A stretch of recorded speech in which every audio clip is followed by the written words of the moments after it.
So Jack, introduce yourself. How do I make this bigger? My name is Jacquelyn. I'm 24. In May, I just graduated with my master's from the University of Miami, and I studied exercise physiology and strength and conditioning. And UM is where I started doing triathlons, and so it was really awesome to study that and then have my hobby and my passion parallel to what I was studying, and that they worked so well together. Yes, I feel super lucky. Jack came to me just by chance. We actually met each other. I was gonna coach the UM Tri team, but then they decided to go a different route. And so I met her, I guess it was January last year, right? I forget. Yeah. But anyway, it was a while ago. And so we did have contact there. And then when she told me that she was looking for a job, I wasn't really sure if I had the space because I had another intern, but everything fell through with that one. And Jack has been a godsend. So, she is coming to the sport with a little bit more education and background, but even I would love for her to share, from a training perspective, even with all of the things that you knew, what's different now from 6 months ago when you started with us and training wise, not work wise. So joining and training with Full Circle has been really like a revolution. Wow. I like it. Training. So before I was with a group with a team at Miami, but we didn't have really any specialized or individualized attention or all the testing that you just talked about. Right. So no structure. Mm-hmm. Right. So you guys would train, right? You would swim, you would bike, you would run, but there was just like a group of people doing it together. And someone, how would you coaches? You did, okay. Right. So we had coaches that would teach how to swim if we didn't know how to swim and give us tips on that. We had students who would run the track workouts. Okay. But it was just random, nothing structured, right? Right. There was coaching, but not a true plan based on anything. Okay. Yeah. Pie in the sky. Yeah. Right. So you said before, if you're not basing anything, if you're not testing, then you're guessing. So I think we were kind of guessing and basically doing every workout by feel. So I think I was always pushing too hard because I would show up and assess how I felt that day and basically just give it everything that I had on that day. Right.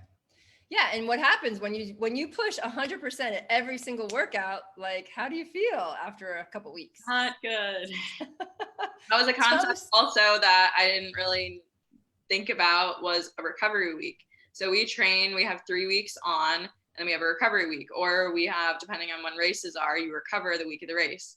Right. And I don't think I ever really took an official recovery week. Yeah. I remember when I asked her to take a full recovery week and she was not liking it, right?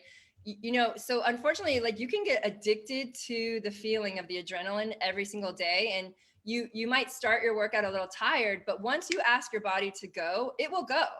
But you'll just get more and more depleted if you don't take those longer days to recover, not just one day. You need a minimum of 3 and usually 5 days to really assimilate all the work that you've been doing. You don't get faster by training. You actually get faster by recovering from the training and the overreaching that you're doing. And it's great because you understand the physiology of it, but now you understand the application, right? Yes. Isn't that cool? Love it. Yeah, so I studied at UM as well for exercise physiology. So I have this background too. And believe me, I did not know this when I left UM. Okay, this is USA Triathlon taught me a lot, but I've had other coaches that taught me a lot. I've been doing this for 23 years. So, the systems that I have, they're not pulled from nowhere. Like, these work. And time again, like, let's hear your success after just 6 months. What happened? Like, I know you're feeling a little injured in your ankle, so that's something that we're going to address too. But what about performance-wise? What happened? Mm-hmm. So in November, and I started training like sometime during the summer, so like July or August. So the middle of November, I did an Olympic distance triathlon, and I hadn't raced in a while because there were no races. So I was very nervous going into it, but just having practiced everything made me feel so much more confident going into like open water. We practice swimming, more so open water, which is one of the things that I'm kind of grateful for all the shutdowns for, is that we didn't have pools for a while. So I was so much more comfortable in open water, but we practice everything. So you simulate race day. You do the warm up that you're going to do on the race day.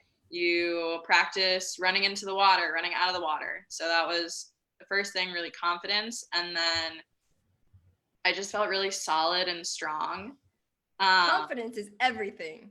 Yes. Confidence is everything, right? So I think it was my fastest bike split. And then it was a solid run. I have a little bit of an injury, so it's not quite my PR run split. But really good based on where I've been recently.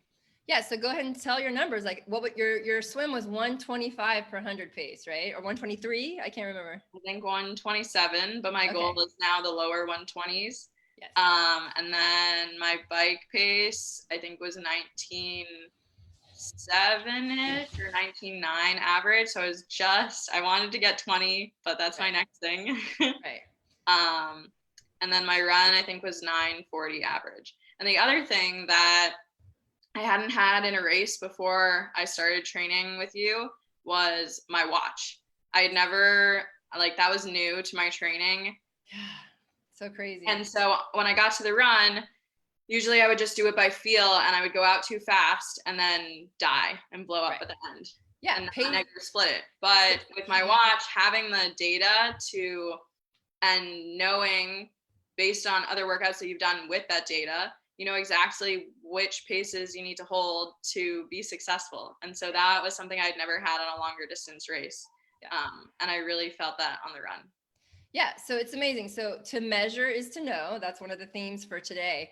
But if you don't pay attention to the numbers, how do you know if you're doing better, right? So if you're tired and you show up to a workout and you want to hit 100 at a certain pace and you don't know what pace you're hitting, you're not likely to be successful. You have no idea, because based on how you feel, a lot of times your feelings are way off, right? You could be faster than you think you are. And that happens so many times when I'm training or with my athletes, and I ask them, okay, what was your first 100 in the pool? Oh, it's terrible. And then I look down at their watch, it was like a 130. That's awesome, right? So they're like, oh, it wasn't that bad. Oh, I guess I'm not feeling that bad, or, I'm not feeling that off in the water, right? But to measure is to know, and being accountable to the numbers. So if you have a repeat, like if you want to get faster on the run and you want to hold a 9:30, let's say at your next 10K off the bike, you would be training the 9:30 pace repetitively at the track like we did today, instead of just going, okay, well, I'm going to go as hard as I can. My first one was a 6:50 minute mile, and my third one was a 7:20, and then I got really tired and I got down to a 9-minute mile, and you're all over the board. Consistency and pacing is how you learn to race. And when you do that, you can save your energy to get the desired result, right? So awesome. Super happy, and congratulations on all your success. But of course, I have to ask, what is your goal for 2021? And if you can, say it in the statement like I asked you to yesterday. Yes. So as if it has already occurred, I'm so happy and grateful that I finished my first half Ironman 70.3, and I did it pain-free. And the past 4 months, I haven't been injured at all, and I didn't overtrain. So I got to the finish line knowing that I put in a solid effort, and I'm very happy with my paces. Awesome. And I feel great. I feel like I can accomplish anything. Exactly. So you want to tap into those feelings on those days when you're not feeling it, like you're like, oh, should I go train? I mean, assess that if you haven't taken a rest day, or if you need a recovery week, that's different. But if you're in the middle of your first week back after recovery and you're not feeling motivated, this is what you want to look at, right?